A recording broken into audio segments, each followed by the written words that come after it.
ರಾಜ್ಯದಲ್ಲಿ ಹಲವಾರು ನಾಯಕರು ಪಕ್ಷವನ್ನು ಹುಟ್ಟುಹಾಕಿ ಪಕ್ಷವನ್ನು ಮುನ್ನಡೆಸಲು ಆಗದೆ ಇರುವ ವ್ಯಕ್ತಿಗಳು ಬೇರೆ ಪಕ್ಷಕ್ಕೆ ಸೇರ್ಪಡೆಯಾಗಿದ್ದಾರೆ. ಆದರೆ ನಮ್ಮ ಜೆಡಿಎಸ್ ವರಿಷ್ಠ ಮಾಜಿ ಪ್ರಧಾನಿ ಎಚ್.ಡಿ. ದೇವೇಗೌಡ ಮತ್ತು ಮಾಜಿ ಮುಖ್ಯಮಂತ್ರಿ ಹಾಲಿ ಕೇಂದ್ರ ಸಚಿವ ಎಚ್.ಡಿ. ಕುಮಾರಸ್ವಾಮಿ ಜೆಡಿಎಸ್ ಪಕ್ಷವನ್ನು ಕಟ್ಟಿ ಬೆಳೆಸಿದ ಏಕೈಕ ಪಕ್ಷ ಜೆಡಿಎಸ್ ಎಂದು ಯಶವಂತಪುರ ವಿಧಾನಸಭಾ ಕ್ಷೇತ್ರದ ಜೆಡಿಎಸ್ ಮುಖಂಡ ಹಾಗೂ ವಿಧಾನ ಪರಿಷತ್ ಸದಸ್ಯ ಎನ್. ಜವರಾಯಿಗೌಡ ಹೇಳಿದರು. ಅವರು ಯಶವಂತಪುರ ವಿಧಾನಸಭಾ ಕ್ಷೇತ್ರದ ಆಂಧ್ರಹಳ್ಳಿಯ ನಾಡಪ್ರಭು ಕೆಂಪೇಗೌಡರ ವೃತ್ತದ ಬಳಿ ಜೆಡಿಎಸ್ ಪಕ್ಷದ ವಾರ್ಡ್ ಅಧ್ಯಕ್ಷರು ಮುಖಂಡರು ಆಯೋಜಿಸಿದ್ದ ಜೆಡಿಎಸ್ ಬೃಹತ್ ಕಾರ್ಯಕರ್ತರ ಸಮಾರಂಭದಲ್ಲಿ ಕೆಂಪೇಗೌಡ ಪುತ್ಥಳಿಗೆ ಮಾಲಾರ್ಪಣೆ ಮಾಡಿ ಕಾರ್ಯಕರ್ತರನ್ನು ಉದ್ದೇಶಿಸಿ ಮಾತನಾಡಿದ ಅವರು, ಗ್ರೇಟರ್ ಬೆಂಗಳೂರು ಚುನಾವಣೆಗೆ ಯಾವಾಗಲಾದರೂ ಬರಲಿ, ಚುನಾವಣೆ ಎದುರಿಸಲಿ ಸಿದ್ಧರಾಗಿ ಎಂದು ಮುಖಂಡರಿಗೆ ಕಾರ್ಯಕರ್ತರಿಗೆ ಜವರಾಯಿಗೌಡ ಸಲಹೆ ನೀಡಿದರು. ಯಾವುದೇ ಬೇರೆ ಕಾಂಗ್ರೆಸ್ನವರು ಮಾಡಿದಂಥ ಅವ್ಯವಹಾರಗಳನ್ನ ಎರವಳ್ಳಿನೂ ಮಾಡಿಲ್ಲ, ದೊಡ್ಡ ಬೆಳಕಲ್ಲೂ ಮಾಡಿಲ್ಲ ಅಂತವೇನಾಯಿದ್ರೆ ನಿಮ್ಮ ಮುಂದೆ ಇವತ್ತು ಹೇಳ್ಬೋದು. ನಾವು ಯಾವುದು ಅಂತ ಅವ್ಯವಹಾರಕ್ಕೆ ಕೈ ಹಾಕಲಿಲ್ಲ. ಇವತ್ತು 2 ವಾರ್ಡು JDS ಭದ್ರಕೋಟೆ ಯಾಕೆ ಅಂತ ಉಳಿದಿದೆ ಅಂದರೆ, ಅವತ್ತು ನಾನೇನು ಸಣ್ಣ ಪುಟ್ಟ ಸಂಘಟನೆ ಮಾಡಿದಾಗ ಹನುಮಂತೇಗೌಡರು ಗೆದ್ದ ಮೇಲೆ, ನನ್ನ ಹೆಂಡತಿ ಗೆದ್ದ ಮೇಲೆ ಕಾರ್ಯಕರ್ತರು ಮುಖಂಡರುಗಳು ಶಕ್ತಿಯುತವಾಗಿ ಬೆಳ್ಕೊಂಡಿದ್ದಾರೆ. ನಮ್ಮದೇನು ಒಂದು ತಪ್ಪಾಯಿತು ಅಂದರೆ 2015ರಲ್ಲಿ 2 ಕ್ಷೇತ್ರನ ಇಬ್ಬರು ಗೆದ್ದು ರಿಟೈನ್ ಮಾಡ್ಕೊಂಡಿದ್ರೆ ಇನ್ನೂ ಹೆಚ್ಚಿನ ಶಕ್ತಿ ಆಯ್ತಿತ್ತು. ಇವರು ಎಲ್ಲಕ್ಕ ಹೋದರು, ಇಲ್ಲಿ ಸರಿಯಾಗಿ ಕೆಲಸ ಆಗಲಿಲ್ಲ, ಏನೋ ಇಲ್ಲಿ ಶ್ರೀಕಾಂತ್ ಹೊತ್ತರು, ಇಲ್ಲಿ ಬೇರೆ ಕಾರಣಗಳಿಂದ ಅವ್ರು ಗೋಪಾಲ್ ಅವ್ರಿಗೆ ಹೋಗ್ತಾರೆ ಇವತ್ತು ಮಾತಾಡಿದ್ರೆ ಕಾರಣಗಳಿಂದ ಇಲ್ಲಿ ಸೋತು. ಅದೇ ಅವತ್ತು ಹೆಚ್ಚಿನ ಶಕ್ತಿಯನ್ನು ಹಾಕಿದ್ರು, ನಾನು ಆಗ್ತೆ. ಹಾಗಾಗಿ ಹನುಮಂತೇಗೌಡರಿಗೆ ಯಾವುದು ವಾರ್ಡೇ ಇಲ್ಲ, ಅವರು ಬೇಜಾರಾಗವ್ರೆ ಅನ್ನೋ ಮಾತನ್ನು ನಿಮ್ಮ ತಲೆ ತೆಗೆದಾಕ್ಬಿಡಿ. ಹನುಮಂತೇಗೌಡರು 12 ವಾರ್ಡಲ್ಲಿ ಯಾವಾಗ ನಿಂತ್ಕೊಂಡ್ರು ನಮ್ಮ ಯಾವುದೇ ಅಭ್ಯಂತರ ಇಲ್ಲ. ದಯಮಾಡಿ ತಾವೆಲ್ಲ ಅರ್ಥ ಮಾಡ್ಕೋಬೇಕು. ನಮ್ಮಲ್ಲೇ ಹೊರಗೆ ಹುಟ್ಟಿಸ್ಬೇಡಿ. ನಾನಂತೂ ಯಾವುದೇ ಒಂದು ಕೆಟ್ಟ ಮನಸ್ಥಿತಿಯಲ್ಲಿ ಇರ್ತಕ್ಕಂಥವಲ್ಲ. ನಮ್ಮ ನಿಷ್ಕಲವಾದ ಮನಸ್ಸು ನಮ್ಮದು. ನನಗೆ ಒಳ್ಳೆಯದಾಗಲಿ ಕೆಟ್ಟದಾಗಲಿ ನೀವು ಆಶೀರ್ವಾದ ಮಾಡಿದ್ರೆ ನಿಮ್ಮ ಜೊತೆಲಿ ಇರ್ತೀನಿ.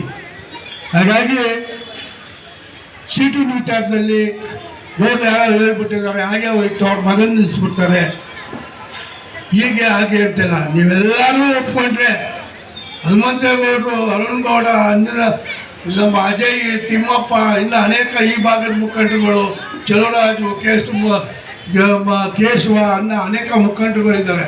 ಅವರೆಲ್ಲ ಒಪ್ಕೊಂಡು ನಮ್ಮ ಮಗನಿಗೆ ನಿಂತ್ಕೋಬೇಕು ಅಂತ ಓಡಾಡ್ತಾ ಇದ್ದಾರೆ. ಇಲ್ಲ ಅಂತ ಅಸತ್ಯ ನುಡಿಬಾರ್ದು ಈ ಸಭೆಯಲ್ಲಿ. ಆದರೆ ನೀವೆಲ್ಲರೂ ಮನಸ್ಸು ಮಾಡಿ ಎಲ್ಲ ಒಂದು ಕಡೆ ನಿಲ್ಲಿಸೋಣ ಅಂಥೇಳಿ ನಿಲ್ಲಿಸಿದ್ರೆ ನಾವು ನಿಲ್ಲಿಸ್ತೀವಿ. ಇಲ್ಲ ನಮ್ಮ ಮನೆಗೆ ಆ ಟಿಕೆಟು ಬೇಡ, ಫಸ್ಟು ಕಾರ್ಯಕರ್ತರದ್ದು ಸೇವೆ. ನನಗೆ 4 ಚುನಾವಣೆ ದುಡ್ದಿದ್ದೀರ, ನಿಮ್ಮ ಸೇವೆ. ಅನಂತರ ನಮ್ಮ ಮನೆಗೆ ಅವಕಾಶ ಸಿಕ್ಕಿದ್ರೆ ಸಿಕ್ಕಿಲ್ಲ ಅಂದರೆ ನಮಗೆ ಬೇಕಾಗಿಲ್ಲ.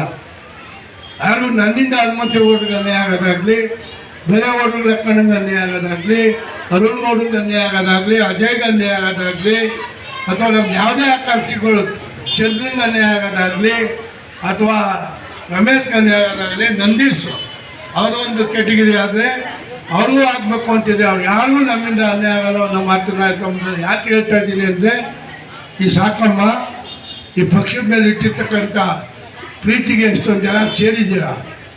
ಈ ಅಮ್ಮ ನೀವೆಲ್ಲ ಅಂದ್ಕೊಂಡಿರ್ಬೋದು ಧಾರಾವಾಹಿಗಳು ದುಡ್ಡು ಕೊಡ್ತಾರೆ, ಅವ್ರು ಬಂದು ಖರ್ಚು ಮಾಡ್ತಾರೆ ಅಂತ. ಇವತ್ತವರೆಗೂ ಈ ಸಭೆಯಲ್ಲಿ ನಿಂತು ವೇದಿಕೆ ಮೇಲೆ ಹೇಳ್ತೀನಿ, ನನ್ನ ಸ್ವಂತಕ್ಕೆ 10,000 ಕೊಡು, 5,000 ಕೊಡೋಣ ಅಂತ ಒಂದು ದಿವಸ ಅಮ್ಮ ಬಂದಿಲ್ಲ.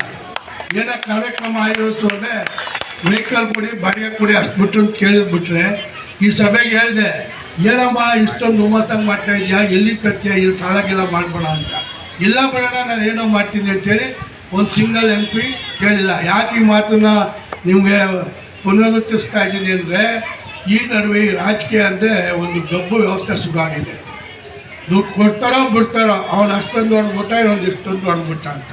ಕೊಡೋದು ಬೂತ್ಗೆ 10,000 ರೂಪಾಯಿ, ಒಂದು ಬೂತ್ಗೆ ಚುನಾವಣೆ ಮಾಡೋಕ್ಕೆ ಅಂತ ಅಂದ್ಕೊಳ್ಳಿ. ಅದ್ರಲ್ಲಿ ಹೊಡೆದ್ಬಿಟ್ಟು ಏನೋ ಒಂದು ಬಿಲ್ಡಿಂಗ್ ಕಟ್ಕೊಳಕ್ಕಾಗುತ್ತೆ. ತಿಂದ್ಬಿಟ್ಟ, ಅವ್ರು ತಿಂದ್ಬಿಟ್ಟ, ಅವ್ರು ಹೊಡ್ಕೊಂಡು ಮನೇಲಿ ಹೊಡಿಕೊಂಬಿಟ್ಟ. ಇದು ಒಂದು ಕೆಟ್ಟ ಚಾಳಿಯಾಗಿದೆ. ಇದನ್ನು ಬಿಡಬೇಕು. ನಮ್ಮ ಕಾರ್ಯಕರ್ತರು ಮುಖಂಡರುಗಳು ಯಾರು ಮಾತಾಡಬಾರ್ದು. 5-6 ದಿವಸಕ್ಕೆ ಒಂದು 45,000 ರೂಪಾಯಿ ಒಂದು ಬೂತಿಗೆ ಖರ್ಚು ಮಾಡ್ಬೋದು ನೀವು. ಆ ದುಡ್ಡಲ್ಲಿ ಯಾರನ್ನು ಬಿಡುವು ಕಟ್ಟೋಕ್ಕಾಗಲ್ಲ, ಮನೆಯೂ ಕಟ್ಕೊಳ್ಳೋಕ್ಕಾಗಲ್ಲ. ಯಾಕೆಂದರೆ ನನಗೆ ಇದು ಅನೇಕ ನನ್ನ ಗಮನಕ್ಕೆ ಬಂದಿದೆ, ಅನೇಕ ರೀತಿ.